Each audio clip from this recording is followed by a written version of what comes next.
If you are looking to improve the appearance, handling, and stability, Acura wheel spacer should be your best choice. Installing Acura wheel spacer is an ordinary option that most people will do. For most Acura wheel spacer size, 1 inch to 1.5 inch is perfect to achieve a nice flush look. When choosing Acura wheel spacer, good quality ones are quite important.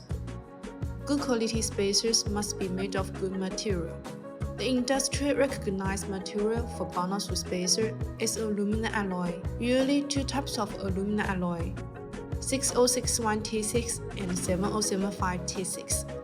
The forged aluminum alloy will have a denser structure and better performance than the cast ones.